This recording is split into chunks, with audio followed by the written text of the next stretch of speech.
Hey guys, so I made a thread recently called Awakening Will Not Solve Your Life Problems. I'm going to make a video about it. I think it needs to be said. I think many people misunderstood me. They probably will continue to misunderstand me, but maybe it will reach to someone. So awakening will not solve your life problems. Why? Because awakening is not about solving your life problems. It's about solving your emotional problems. Um, So, what is an emotional problem? Well, the main emotional problem we have is suffering. So, you wake up in the morning, you feel crappy, you don't feel like living, you feel anxiety, depression, you feel funky. We know what suffering is. Um, you could say it's resistance to life. Um, awakening is designed to get rid of that, to get rid of our resistance to life so that we can just be at peace with the way things are. So, in that sense, yeah, it's getting rid of your problems because things, emotionally speaking, are no longer seen as problems. Everything is fine just the way it is, emotionally speaking. So, let me give you an example. Imagine you lose your job. Now, if you're totally awakened, there will be no resistance, emotionally speaking, to you losing your job. There won't be this conflict of, oh my god, how could I lose my job? Me? This, there's no way this could happen. There will be some turmoil and some resistance to the fact that you've lost your job. Um, Now, if you're totally awakened, then you're aware that, well, that's just life. I life is constantly in a flux. Of course, I could lose my job. So you will, if you're totally awakened, you will immediately accept that, um, without all this inner turmoil. And furthermore, the suffering oftentimes is related to self worth and whatnot. So when you lose your job, not only do you have this turmoil about um, um, this turmoil about the fact that you've lost the job, you also have this turmoil about what that means for your self-esteem or your reputation. You think, oh, what will my family think? Or, oh my god, I'm unemployed, what will society think? You have all this going on too, which is suffering also. Um, so if you are totally awakened, you won't have this turmoil, you won't have this resistance, like, about losing your job, and you won't have any of this self-esteem stuff about it. That doesn't matter. Um, but you could still see it as a problem. Now, luckily, nowadays in the Western world, you have unemployment, you have Social Security. Most of us could depend on our family, our parents, to get by, or charity even. So you're probably, from losing your job to starving, you're probably not gonna starve just because you lost your job. Okay? Um, but you will need to find a solution, you know. You will need to eat somehow. So you'll have to figure out, well, where am I going to get my income from? Where am I going to get my food? How am I going to get money to pay rent? Or where am I going to live? Because you can still have preferences, guys. Just because you don't have emotional preferences doesn't mean you don't have physical preferences. And physically, we tend to prefer, well, having a full stomach, not living out in the freezing cold at the mercy of the elements. Okay? Basically that. So that's a real problem you need to address. Um, some people have said, well, why are you attached to life? They've said even death is not a problem. And this is just, they've misunderstood it completely. So yes, a totally awakened person will have no resistance to death. Imagine if you receive the news, hey, you have 1 week left to live. You have cancer, it's really advanced, and you've just got 1 week left.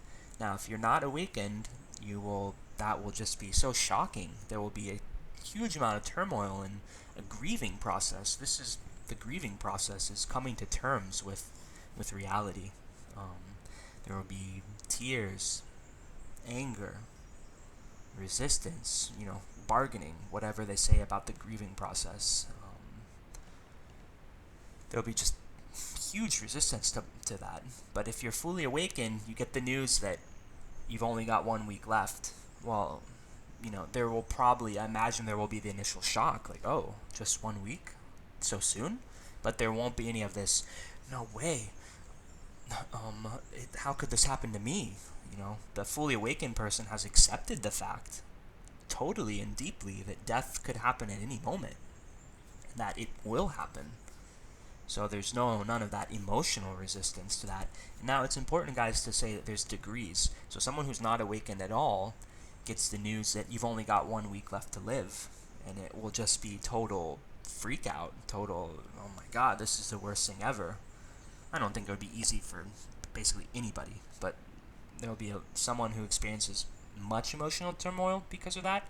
There'll be someone who experiences less emotional turmoil. Maybe someone who's, ironically further down on the path, but down this path, guys. Or imagine someone who's lost relatives to cancer before, or had a lot of tragedy in their life and has come to terms with that tragedy. Well, that person will still think, oh my god, how could this happen to me? But maybe that person will come to terms with it faster, because that person has already accepted to some degree, or to a great degree, our fragility. And with total awakening, there's absolutely no emotional resistance at all. So yeah, when you say you're not resisting death, that's what it means. There's no emotional clinging to life, like, oh my god, like, well, I already said it. There's no emotional clinging to life that, I've only got 1 week, no way, this is horrible. There's none of that clinging. That's clinging. But given the option, we have a survival instinct. A, we're animals, we have a survival instinct. B, when you're living in reality, you realize how immensely valuable it is. So, if you have the option to preserve yourself, realistically speaking, then you will. Why wouldn't you? This life is beautiful. It's the only one that you've got.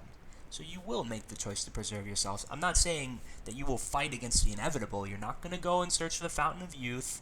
If a doctor says you got 1 week, well, maybe you'll get a second opinion, but you're not going to say, no, not 1 week, no. But this is the thing, and this is the example people were using in the thread. If you're starving, well, you will find food. You want to live. If you're dying of cancer, but a treatable cancer, not the 1 week left to live example, but you have something treatable, well, you'll go seek treatment. That doesn't mean you're attached to life. It just means you're aware of how valuable this experience is. People misunderstand. Yeah, when you're awakened, you don't have emotional preferences. Okay, you lose your job. There's not this idea that I would have been so much better with my job. Emotionally speaking, you would have been better off in the sense that you have more income. But there's no preference, emotionally speaking, for one or the other. But you don't have those emotional preferences, but you have real preferences. Nobody likes to be starving. It's not comfortable. Nobody likes to be out in the freezing cold at the mercy of the elements. That's not comfortable. So if you find yourself with no job, in the cold, living in the streets, at the mercy of the elements, starving, well, that's a problem that needs a solution. Again, there's a lot less emotional turmoil, and it's just action. Just think an animal. An animal is hungry, well, what does it do? It goes and finds food and whatnot. But an animal, just think, guys, an animal who's starving does not say, well, animals don't speak, but an animal doesn't think, oh, I'm just starving. It's fine. Problems don't exist. It's not the reality, guys. It's disconnected. I understand why people are here in this space, They've accepted that the ego creates problems where there really aren't none. That's true. That's good. Okay? But there's more. You can accept that there are no emotional problems while still accepting that, hey, we live in reality and we have preferences. So I see a disconnect. I see a big disconnect. And I think it's more comfortable for you guys to sit in this space of there's no problems, never. It's all fine. Out in the freezing cold, starving, no problem. That's totally fine. It's totally fine emotionally speaking, but it's still a problem in reality. Okay? Take care.